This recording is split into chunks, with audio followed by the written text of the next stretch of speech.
পুরা ঈদ মোবারক। আজকে রান্না হয়েছে এই যে মুরগি, সোনালী মুরগি আলু দিয়ে ঝাল ঝাল ঝোল। এদিকে হলো সকালের নাস্তায় ছিল হলো নুডলস আর সেমাই টেমাই ছিল। এদিকে হলো মুরগির রোস্ট,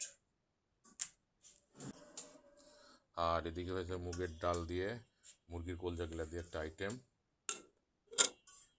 আর এদিকে স্বপ্না কি কি রাঁধছো? আর অনেক আইটেম তো আজকে।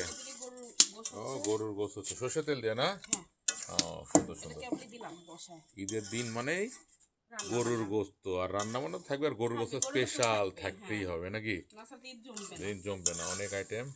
মোটামুটি দুপুর হয়ে গেছে, আমরা একটু করে খাওয়া দাওয়া করবো। 1 মাস পর আমরা দুপুরে খাবো। আর সবাইকে ঈদের আনন্দ, ঈদের উৎসবে সবাইকে ঈদ মোবারক। আর কি বলবো বলো দর্শক বন্ধুদের? হ্যাঁ হ্যাঁ, মাটির চুলাতে গরুর গোস্তটা খুব মজা হয়, একদম সেই কালার। গোস্তটা খুব সুন্দর ছিল। তো সবাই ভালো থেকো, সবাইকে ঈদ মোবারক। সবাই দাওয়াত থাকলো, সবাই খেতে চলে আসো। ঈদ মোবারক, ঈদ মোবারক, পুরা ঈদ মোবারক। আজকে রান্না হয়েছে এই যে মুরগি, সোনালী মুরগি আলু দিয়ে ঝাল ঝাল ঝোল। এদিকে হলো সকালের নাস্তায় ছিল হলো নুডলস আর সেমাই টেমাই ছিল। এদিকে হলো মুরগির রোস্ট, আর এদিকে হয়েছে মুগের ডাল দিয়ে মুরগির কলজা গিলা দিয়ে একটা আইটেম। আর এদিকে স্বপ্না কি কি রাঁধছো? আর অনেক আইটেম তো আজকে।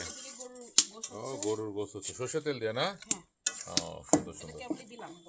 ঈদের দিন মানেই গরুর গোস্ত আর রান্না বান্না থাকবে, আর গরুর গোস্ত স্পেশাল থাকতেই হবে নাকি? ঈদ জমবে না। অনেক আইটেম। মোটামুটি দুপুর হয়ে গেছে, আমরা একটু করে খাওয়া দাওয়া করবো। 1 মাস পর আমরা দুপুরে খাবো।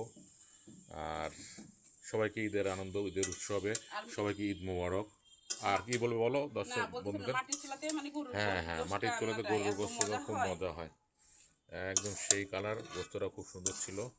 তো সবাই ভালো থেকো, সবাইকে ঈদ মোবারক। সবাই দাওয়াত থাকলো, সবাই খেতে চলে আসো। ঈদ মোবারক, ঈদ মোবারক।